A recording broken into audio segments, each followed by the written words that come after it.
How might I be of service, sir? Mind giving me a little tour de Corvo Bianco? Not in the least. Follow me, please. I think it would be practical to begin on the hill.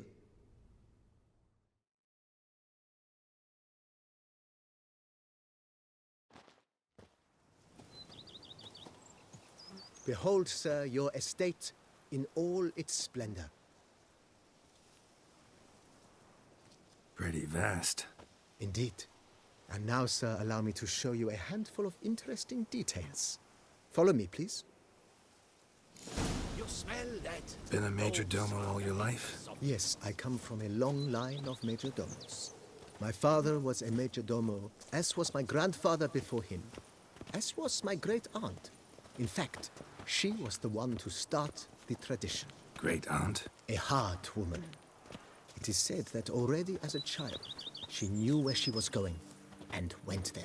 When she arrived in Beauclair, she signed on as a chambermaid at one of the vineyards, then slowly worked her way up to major domo.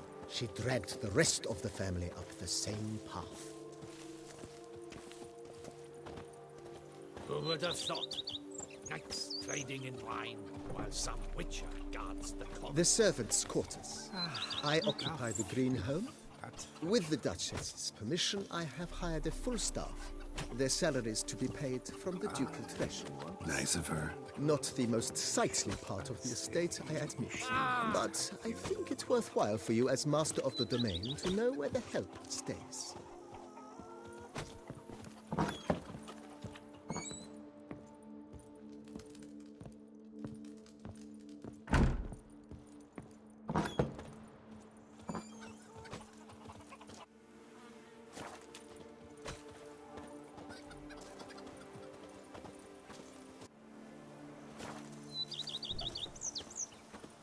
Baron Rossel ordered the vines in this part of the estate uprooted and olive groves planted in their place.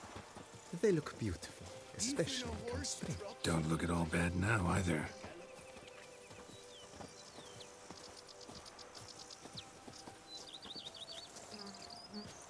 Down below lies your vineyard, where we grow a strain of Carfanere, one of the world's oldest.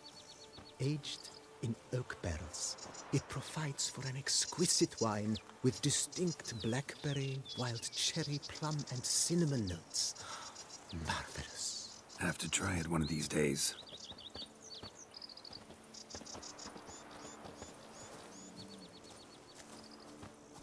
If thy lips don't stink of wine, Nice my well. wife won't Picturesque. know their Yes, though it ran dry long ago. During the raucous feasts Master Bolius held, he would order it filled with wine. There's a tale about a guest attending a Bolius ball for the first time and thus unaware of the custom. He had suffered great heartbreak and had decided to end his life by jumping into the well. The festivities were coming to a close, and the well was nearly empty when the suicidal guest finally jumped. Instead of killing himself, he merely broke his legs. To numb the pain, he drank the wine. Drank himself to death? Not at all. When found the next day, he had concluded he'd witnessed twin miracles. The water had been changed into wine, and he had survived. He retired to a monastery in the Dragon Mountains and began preaching the wisdoms of Lebioda.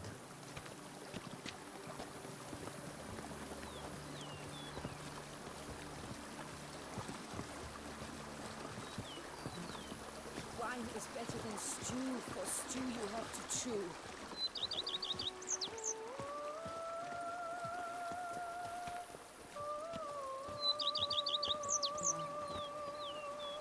Monsieur Bolius's wife Nina kept a garden here.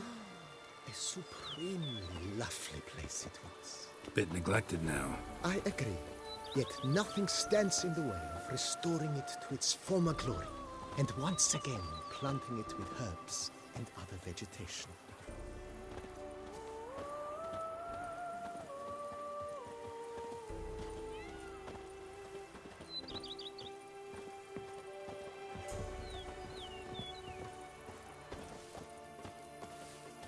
Madame Nina planted diminutive delicate flowers and herbs here.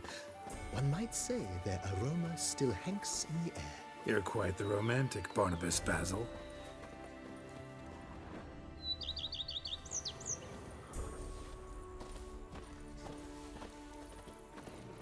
The book of lust is hard and girthy. No one can grip the damn thing.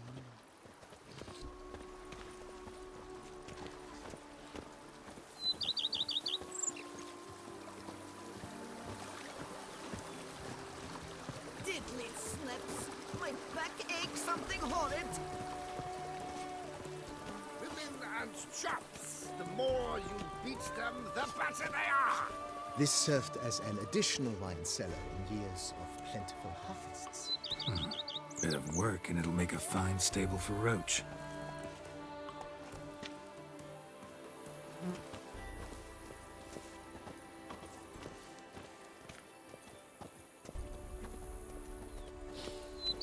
You smell that? Those are The cellars, voila.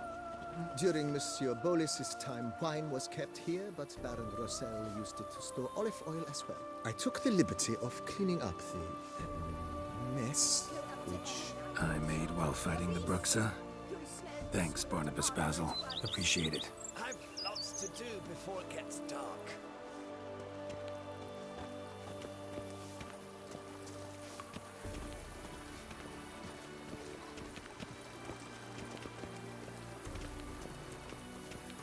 As you can see, the facade is, how to put it, slightly stained. But one cannot deny it, a certain subtle southern charm. True, though it could use a bit of subtle paint.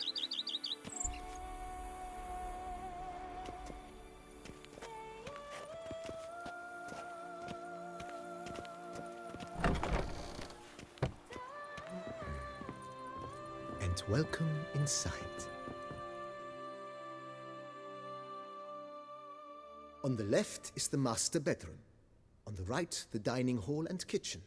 Upstairs, you shall find the guest room, currently used for storage. Not a bad idea. At the moment, the house is only minimally furnished. Yet I believe we will, together, devise some innovative arrangements. A few paintings, for instance, would breathe new life into the abode immediately. With that, sir, you've seen the full lay of the land. Corfo Bianco is a beautiful estate. Though one must admit, time has taken its toll.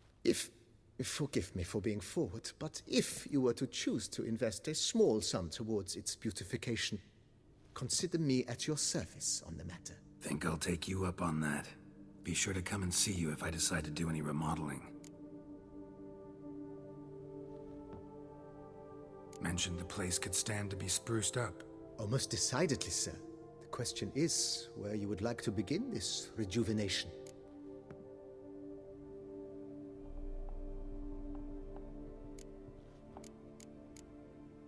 Been thinking about the outer walls.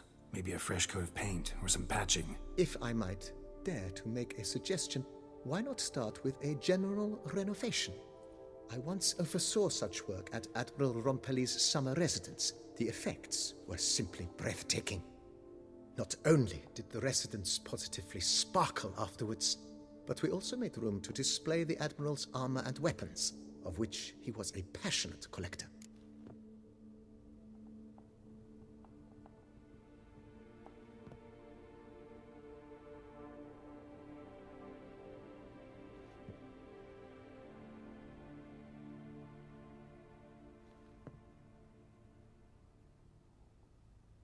It's in your hands then. Make the place shine. I shall get to work immediately. Within a day's passing, I shall have sent for the crew which rebuffed the Admiral's residence. They are the finest specialists around. Highly skilled at what they do, it shall not take them too long, I wager. 2 days after they begin, your eyes will behold your residence in its refurbished, rejuvenated, beautified state. Is there anything else you require, sir? That's all for now, BB.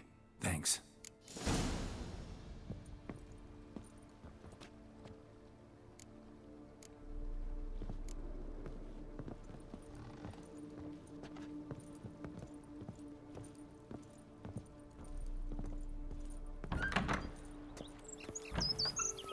Bread adds a spring to your step. Wine adorns your head with thorns.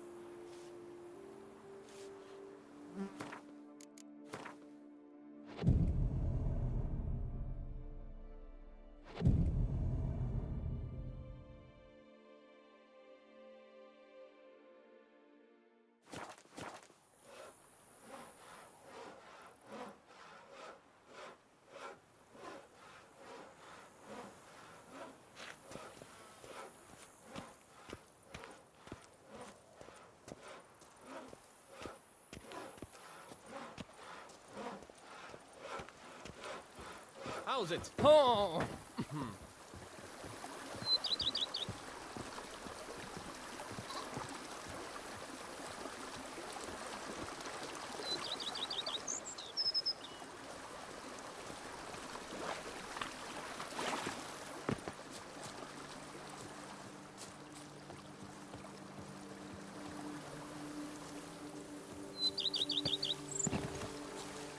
May a river of loose stool run through Coronata.